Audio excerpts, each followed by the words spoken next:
Do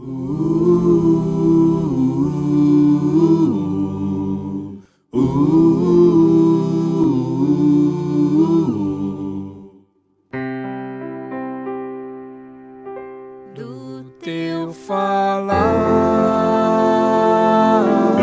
ó Salvador, jamais vou duvidar, é encorajador. Leitura diária, Semana 1, terça-feira. Livro O Coração da Bíblia. Autor André Donk. Tema dessa semana: o conteúdo central da Bíblia. A Epístola de Paulo aos Filipenses. Cooperação, confirmação e defesa do Evangelho. A Epístola aos Filipenses mostra que a meta da igreja é o progresso do Evangelho. A vida da igreja não é estática, e sim dinâmica, com movimento. Nela, avançamos para as coisas que estão à nossa frente, a fim de alcançarmos patamares superiores de crescimento. Filipenses 3, do 13 ao 14. O progresso do Evangelho visa a maturidade dos filhos de Deus e ao aumento da expressão de Cristo e a Igreja na terra. O avanço do Evangelho está diretamente relacionado à manifestação do amor de Deus em nós. Quem não ama não conhece a Deus. 1 João, capítulo 4, versículo 8. E não prega o Evangelho, pois pregar o Evangelho é expressar o amor de Deus. O amor do Senhor pelas pessoas provinha de seu íntimo. Mateus 9, 36. Igualmente, Paulo dispensava às igrejas entranhados afetos de misericórdias, um amor que vinha das entranhas do mais íntimo de seu ser. Filipenses 2:1. A igreja em Filipos, assim como o apóstolo, com um profundo amor, cooperava, confirmava e defendia o avanço do Evangelho. Filipenses capítulo 1, versículos 5 e 7. Nenhuma outra igreja se associou a Paulo na questão de dar e receber. Filipenses 4:15. Quando alguém se associa a uma obra, torna-se participante dela. A igreja em Filipos era sócia do apóstolo, cumprindo seu papel de participante da obra de Deus. Os filipenses foram aperfeiçoados por Paulo e estavam em unidade com ele, apoiando-o e suprindo-o. Assim, nessa cidade, temos um modelo de igreja que estava em sintonia com a obra. A Epístola de Paulo aos Colossenses. Cristo versus ideologias.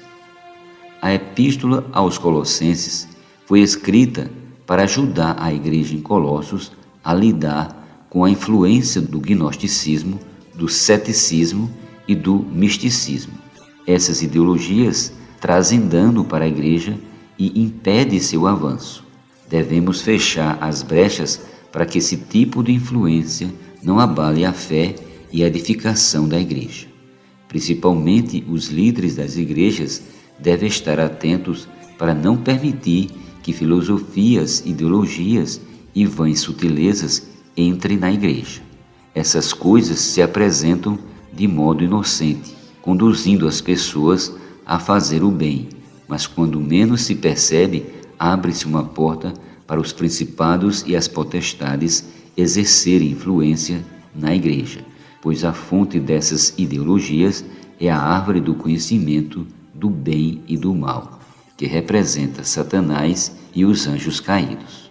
Por causa desse desvio, os colossenses começaram a duvidar de Cristo e a propalar mistérios. Em nosso meio, somente Cristo deve ser exaltado. Devemos desfrutar apenas da árvore da vida, a pura palavra de Deus. Um grande desafio que os cristãos enfrentam hoje consiste em sair da superficialidade e se aprofundar no conhecimento de Cristo. A Epístola de Paulo aos Colossenses ajuda-nos nessa tarefa, pois revela o mistério de Deus, que é Cristo. Colossenses 2:2. Em Cristo habita toda a plenitude da divindade. Versículo 9. Nele estão todos os tesouros da sabedoria. Versículo 3. Ele é a imagem do Deus invisível. Colossenses capítulo 1, versículo 15. A expressão exata do seu ser. Esse Cristo maravilhoso se manifesta às pessoas por intermédio da Igreja. O apóstolo Paulo, com muita sabedoria, revelou-nos o seguinte: o mistério, que estivera oculto dos séculos e das gerações, agora, todavia, se manifestou aos seus santos, aos quais Deus quis dar a conhecer qual seja a riqueza da glória deste mistério entre os gentios, isto é, Cristo em vós, a esperança da glória, o qual nos anunciamos, advertindo a todo homem e ensinando a todo homem em toda a sabedoria, a fim de que apresentemos todo homem perfeito em Cristo. Colossenses capítulo 1, versículos do 26 ao 28. Cristo é a riqueza da glória de Deus, e Cristo em nós é a esperança da glória. Essa é a verdadeira sabedoria que vem do alto e é percebida pela unção do Espírito. Então, quando temos comunhão com Deus, a intuição traz-nos sabedoria. A sabedoria de Deus se manifesta na Igreja, a fim de apresentar todo homem perfeito em Cristo. Quando anunciamos o Evangelho e uma pessoa crê, devemos introduzi-la no viver da Igreja. Ali ela será cuidada com o propósito de crescer em vida até alcançar a maturidade e ser apresentada perfeita em Cristo. Versículo 28. Nossa função na Igreja é pregar o Evangelho e zelar para que os frutos cresçam e sejam aprovados por Deus.